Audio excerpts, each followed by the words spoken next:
ধন মোর নিত্যানন্দ, পতি মোর গৌরচন্দ্র, প্রাণ মোর যুগল কিশোর, অদ্বৈত আচার্য বল, গদাধর মোর কুল, নরহরি বিলাসই মোর। বৈষ্ণবের পদধূলি, তাহে মোর স্নান কেলি, তর্পণ মোর বৈষ্ণবের নাম। বিচার করিয়া মনে, ভক্তিরস আস্বাদনে, মধ্যস্থ শ্রী ভাগবত পুরাণ। বৈষ্ণবের উচ্ছিষ্ট, তাহে মোর মনোনিষ্ঠ, বৈষ্ণবের নামেতে উল্লাস। বৃন্দাবনে চবুতারা, তাহে মোর মন ঘেরা, কহে দিন নরোত্তম দাস। ভক্তগণ, আস্বাদন করছিলাম আমাদের সবার পরম পূজ্য বড় বাবাজি মহারাজ শ্রী শ্রী ১০৮ রাধারমণ চরণ দাসদেব, আমাদের দাদা মশাই, আমাদের সবার বড়ে বাবার দিব্যাতি দিব্য লীলা গ্রন্থ চরিত সুধা।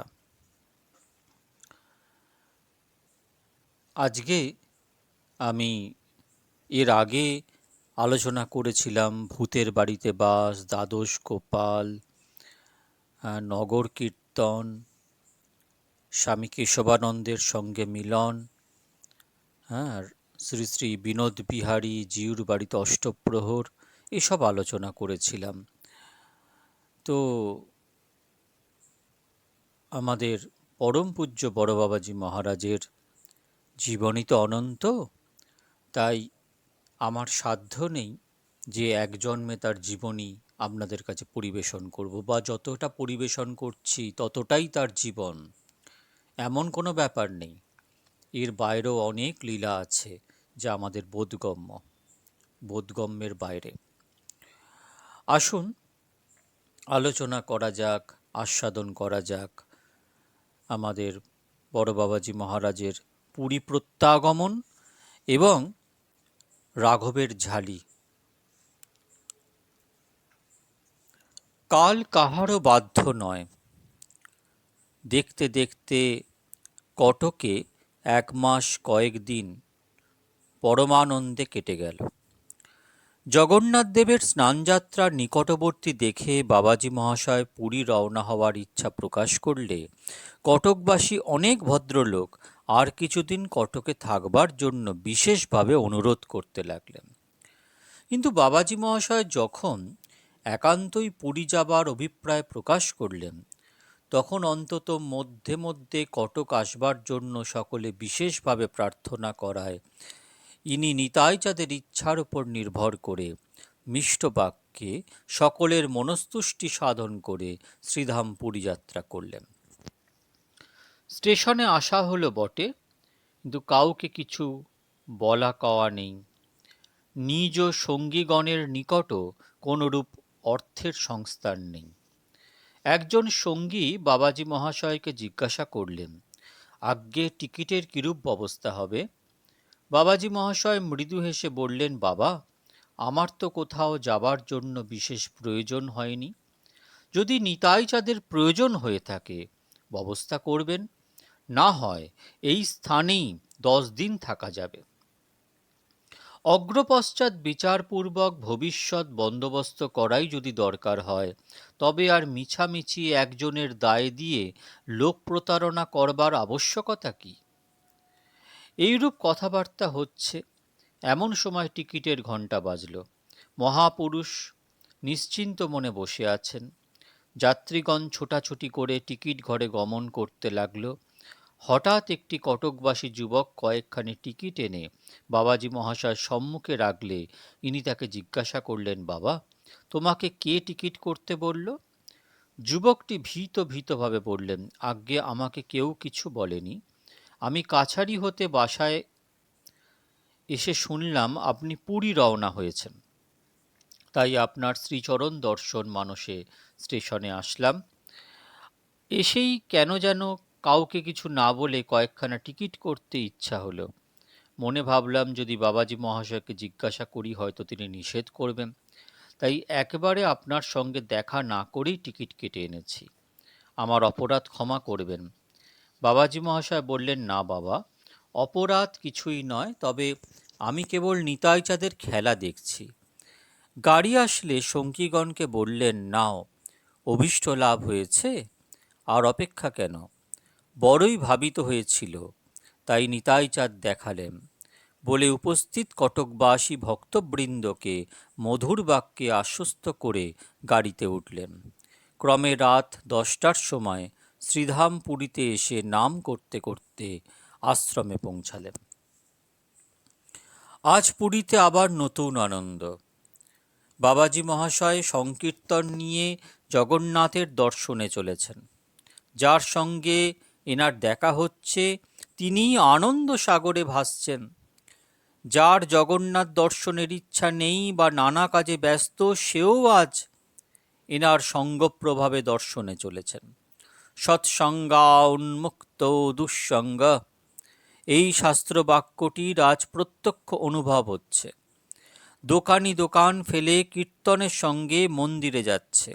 উপবাস ক্লিষ্ট রোগী প্রাণের বলে দর্শনে বের হয়েছে। বালকগণ খেলা ছেড়ে আগে আগে ছুটছে। বৃদ্ধগণ লাঠি ধরে নাম করতে করতে পিছু পিছু চলছে। অপূর্ব দৃশ্য, অভূতপূর্ব আকর্ষণী শক্তি। এই রূপে ভক্তগণ সমবিহারে মন্দিরে প্রবেশপূর্বক জগন্নাথ দর্শন করে শ্রী জগমোহনে কীর্তন করতে লাগলেন। লোকে লোকারণ্য। জগন্নাথের সেবক পাণ্ডা পূজারীগণ বহুদিন পরে আজ বাবাজি মহাশয়কে পেয়ে আনন্দে বিভোর হলেন। জগন্নাথের সিঙ্গারি পাণ্ডা মাধব পশুপালক প্রসাদী মালা এনে বাবাজি মহাশয়ের গলায় দিবামাত্র ইনি আনন্দে নৃত্য করতে লাগলেন।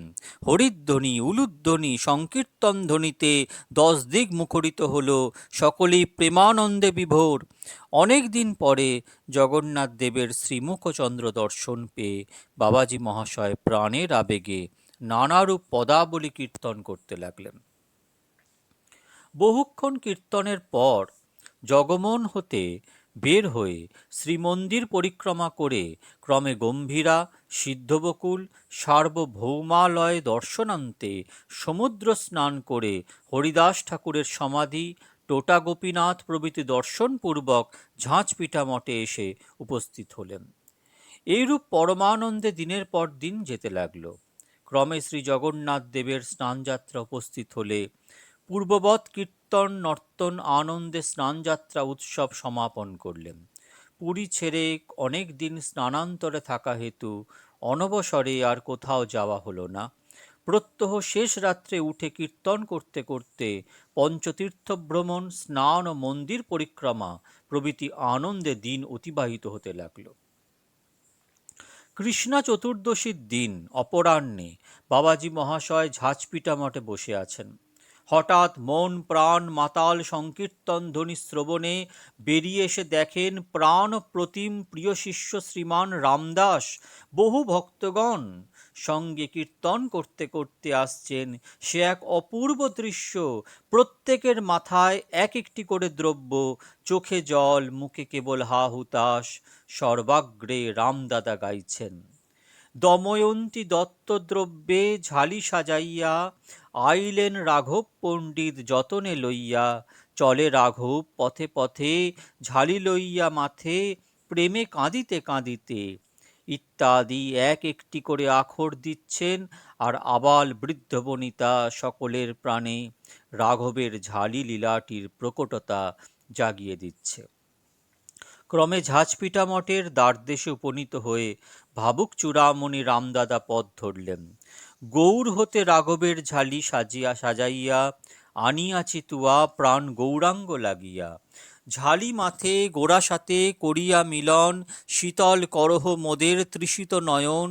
বড় সাদে আসিয়াছি নীলাচল পুরী, তুয়াসহ দেখিবারে গৌরাঙ্গ শ্রীহরি। বারেক করুণা করি শ্রী রাধা রমন, সেই লীলা খেলা মোদের করাহ দর্শন। গাইতে গাইতে মঠের মধ্যে প্রবেশ করবা মাত্র বাবাজি মহাশয় প্রেম গড় গড় হৃদয়ে রামদাসকে দৃঢ় আলিঙ্গন পূর্বক পঙ্গদ ঘরে বসালেন।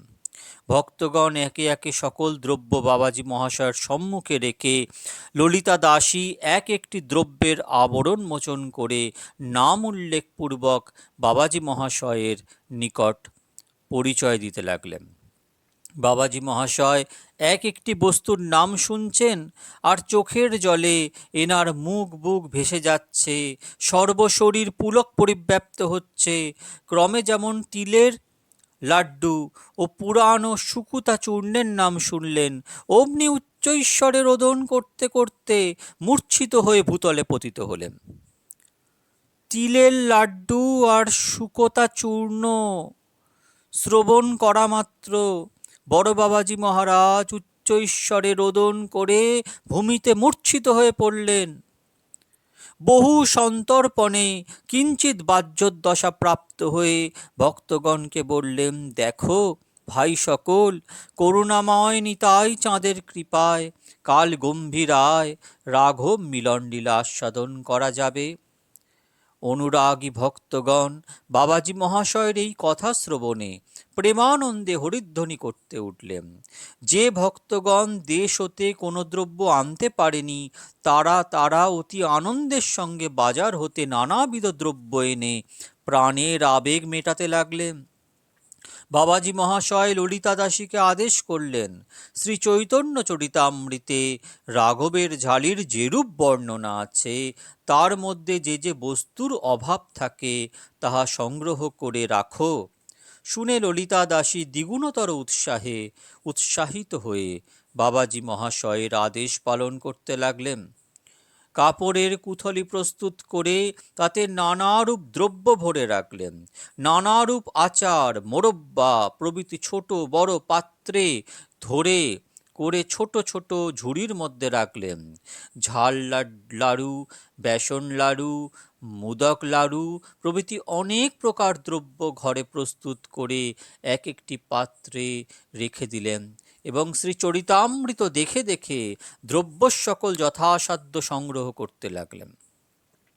বাবাজি মহাশয় প্রাণের আবেগে এক একবার এসে দেখছেন আর এনাদেরকে দ্বিগুণতর উৎসাহিত করছেন।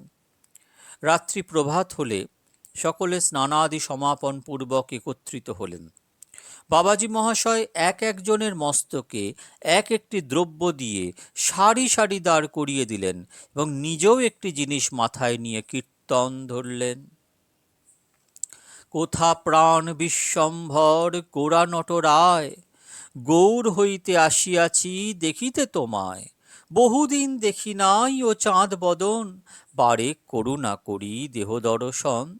শ্রী অদ্বৈত নিত্যানন্দ দুহু অগ্রগণ্য, আচার্য রত্ন আচার্য নিধি শ্রী বাসাদি ধন্য, বাসুদেব দত্ত মুরারি গুপ্ত গঙ্গা দাস, শ্রীমান সেন শ্রীমান পণ্ডিত অকিঞ্চন কৃষ্ণ দাস, মুরারি পণ্ডিত গরুর পণ্ডিত বুদ্ধিমন্ত খাম, সঞ্জয় পুরুষোত্তম পণ্ডিত ভগবান, শুক্লাম্বর নৃসিংহানন্দ আর যত জন, সবাই আইলা নাম না যায় গণন।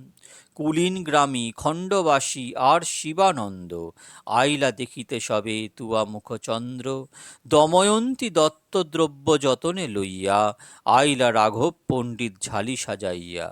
তোমানা দেখিয়া সবে বিষাদে মগন, একবার দেখা দাও শচীরী নন্দন।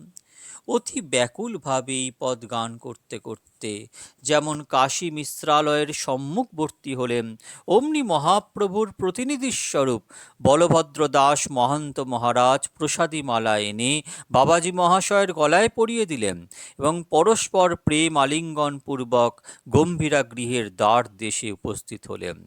বাবাজি মহাশয় ভাবাবেশে গোবিন্দজ্ঞানে গম্ভীরা গৃহ অভ্যন্তরস্থ পূজারীর হস্তে এক একটি করে দ্রব্য প্রদান করছেন। পূজারীও তা গৃহের এক পাশে রেখে এদের ভাব উদ্দীপন করছেন। বাবাজি মহাশয় গাইছেন, ধরো নাও হে গোবিন্দ রেখো যতন করে, মনোভাব বুঝি তুমি দিও গৌরাঙ্গেরে, দময়ন্তী দেবী সাক্ষাৎ বাৎসল্যের মূর্তি মূর্তি, দিয়াছেন শ্রী গৌরাঙ্গে করি কত আরতি, ধর নাও হে গোবিন্দ। অপরূপ ভক্ষদ্রব্য প্রভুর যোগ্য ভোগ, বৎসরেক প্রভু যেন করেন উপভোগ। আম কাসুন্দি, আদা কাসুন্দি, ঝালো কাসুন্দি আর, লেম্বু আদা আম্রকলি বিবিধ প্রকার। আমসি আম্রখণ্ড আর তৈলাম্র আমতা, চূর্ণ করি দিয়াছেন পুরানো শুকতা। ধর নাও হে গোবিন্দ, শুক্তায় যে প্রীতি প্রভুর নহে পঞ্চামৃতে, ধনিয়া মহুরি শুকুতা বলি অবজ্ঞা ন করিও চিতে। শুকুতা যে প্রীতি প্রভুর নয় পঞ্চামৃতে, ধর নাও হে গোবিন্দ। ধনিয়া মহুরি তণ্ডুল চূর্ণ করিয়া, লাড়ু বাঁধি দিয়াছেন চিনি পাক করিয়া, ধর নাও হে গোবিন্দ। শুণ্ডিখণ্ড লাড্ডু হয় আম পিত্ত হর, পৃথক পৃথক বাঁধা আছে কুথলি ভেতর, ধর নাও হে গোবিন্দ। কলি শুঠি শুণ্ঠি কলি চূর্ণ কলিখণ্ড আর, ক নাম লব যত প্রকার আচার, ধর নাও হে গোবিন্দ। নারিকেল খণ্ড আর লাড়ু গঙ্গা জল, চিরস্থায়ী খণ্ড বিকার দিয়াছে সকল, ধর নাও হে গোবিন্দ। শালিকা চুটি ধান্যের আতপ চিরা করি, দিয়াছেন বড় বড় কুথলি ভরি, ধর নাও হে গোবিন্দ।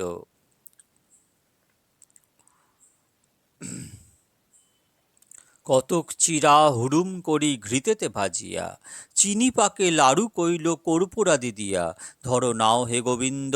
শালি তণ্ডুল ভাজা চূর্ণ করিয়া, ঘৃত সিক্তে লাড়ু কইল চিনি পাক দিয়া, ধর নাও হে গোবিন্দ।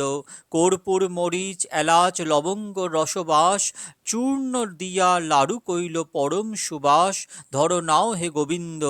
শালি ধান্যের খই ঘৃতেতে ভাজিয়া, চিনি পাকে উখরা কইল কর্পূরাদি দিয়া, ধর নাও হে গোবিন্দ। ফুটকলাই চূর্ণ করি ঘৃতে ভাজাইল, চিনি পাকে কর্পূর দিয়া লাড়ু করি দিল, ধর নাও হে গোবিন্দ। কবু নাহি জানি নাম এ জন্মে যাহার, ওইছে নানা দ্রব্য দিল সহস্র প্রকার।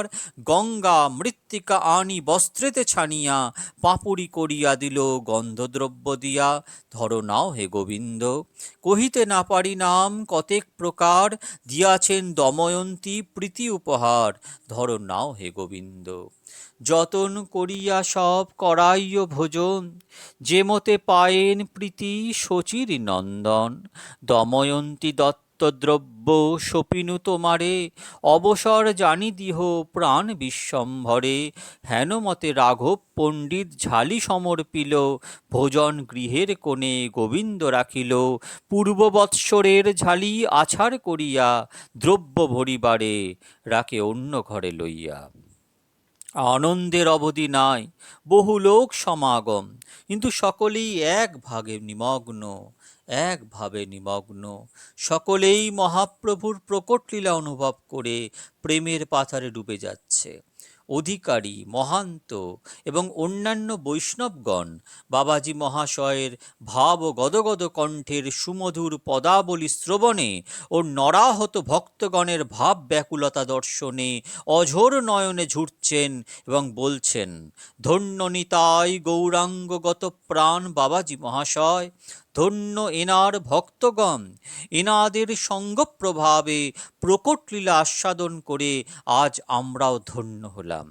বেলা অতিরিক্ত হওয়ার ভক্তগণের শ্রম জেনে বাবাজী মহাশয় অনিচ্ছা সত্ত্বেও কীর্তন সমাপ্তি করলেন। মহান্ত বলভদ্র দাস, অধিকারী হরিভজন দাস প্রভৃতি মহাত্মাগণ মহাপ্রসাদ পাবার জন্য বিশেষ আগ্রহ সহকারে বাবাজী মহাশয়কে সগণে সেই স্থানে রাখলেন। বাবাজী মহাশয় শ্রীমন মহাপ্রভুর প্রতিনিধি জ্ঞানে মহান্তের ব্যবহারে পরম প্রীতি লাভ করলেন। কিছুক্ষণ বিশ্রামান্তে মহাপ্রসাদ পেয়ে সকলে নাম করতে করতে শ্রী শ্রী জগন্নাথ দেবের নবযৌবন দর্শন মানসে শ্রীমন্দিরে গমন করলেন। 15 দিন পরে আজ জগবন্ধুর চাঁদ বদন দর্শনে ভক্তগণ আনন্দ সাগরে নিমগ্ন হয়ে অনিমেষ নয়নে দর্শন করছেন। সকলে বাহ্য স্মৃতি রহিত। বাবাজি মহাশয় শ্রী গৌরাঙ্গদেবকে সঙ্গে নিয়ে ভাব ও বিভাবিত চিত্তে অভিনব পদাবলী গান করতে করতে নিজে ভাবসাগরে ডুবে যাচ্ছেন এবং উপস্থিত ভক্তবৃন্দকে প্রেম বন্যায় ভাসিয়ে দিচ্ছেন। এইভাবে কিছুক্ষণ কীর্তন নর্তন করে আশ্রমে প্রত্যাবর্তন পূর্বক বিশ্রাম করলেন। রাত প্রভাত হল। আজ শ্রী গণ্ডিচা মার্জন। বলরাম বাবুর ওপর যাবতীয় দ্রব্য সংগ্রহের ভার তিনি সমস্ত জোগাড় করে মঠে আনলেন। বলরামের ভক্তিভাব এবং কার্যকৌশল দেখে সকলেই ওনার প্রতি পরম প্রীত হলেন। বাবাজি মহাশয় সংকীর্তন নিয়ে জগন্নাথ দেবের দর্শনে গমন করলেন। মন্দিরে যাঁদের সহিত দেখা হল তাদেরকে অপরাহ্নে গণ্ডিচা মার্জন লীলার যোগদান করবার জন্য অনুরোধ করে আশ্রমে প্রত্যাগমন করলেন। ক্রমে সকলে স্নান আহ্নিকাদি শেষ করে মহাপ্রসাদ গ্রহণন্তে প্রভুপাদ শ্রীযুক্ত রঘুনাথ দেব গোস্বামী মহাশয়কে অগ্রবর্তী করে কীর্তন করতে করতে গুন্ডিচা বাড়ি গমন পূর্ববৎ অতি সমারোহের সঙ্গে মন্দির মার্জন, খালন, জলকেলি, মহাপ্রসাদ সেবা প্রভৃতি লীলা সমাধান করে আশ্রমে প্রত্যাগমন করলেন। রাত প্রভাত হল। সকলেই নিজ নিজ প্রাতকৃত্যাদি শেষ করে প্রস্তুত হলেন। বাবাজি মহাশয়ও স্নান আহ্নিকাদি সমাপন পূর্বক কীর্তন করতে করতে মন্দিরে গমন করলেন। আজ রথযাত্রা। তিনখানি রথ এসে সিংহদ্বারে এসেছে। রথে উঠবার জন্য চার বাঁধা হলে শ্রী জগন্নাথ দেব শুভ বিজয় করলেন। সেদিন আর রথ টানা হলো না। পর দিবস বেলা 9টার সময় টানা আরম্ভ হলো। বাবাজি মহাশয় পূর্ববৎ রথাগ্রে সগনে কীর্তন নর্তন করতে লাগলেন। 7 দিনে শ্রী জগন্নাথ দেব শ্রী গুন্ডিচা মন্দিরে উপস্থিত হলেন। বাবাজি মহাশয়ের সঙ্গীগণ প্রত্যহ কীর্তন নিয়ে গণ্ডিচা মন্দিরে যাতায়াত করতে লাগলেন। ক্রমে 9ম দিন যাত্রা শেষ করে শ্রী জগন্নাথ দেব নিজ মন্দিরে শুভ আগমন করলেন। এইরূপ কীর্তন আনন্দে বাবাজি মহাশয় দিন যাপন করতে লাগলেন। ভক্তগণ, আজকে এই রাঘবের ঝালি এবং বড় বাবাজি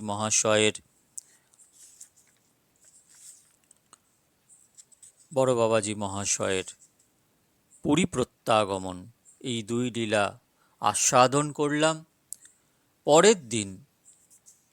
পরের দিন বড় বাবাজি মহাশয়ের উড়িষ্যা ভ্রমণ, কেন্দ্রাপাড়া গমন, পদ্মনাভ উদ্ধার, অনেক দিব্যাতি দিব্যলীলা আস্বাদন করব আপনাদের সাথে। আজ এটুকুই ভক্তগণ, আপনারা সব ভালো থাকবেন। জয় জয় পরম পূজ্য বড় বাবাজি মহারাজ, জয় জয় নামাচার্য রামদাস বাবাজি মহারাজ, জয় সখীমা, জয় আমার সদ্গুরুদেব, জয় নিতাই গৌর হরিবোল, জয় বন্ধু সুন্দর।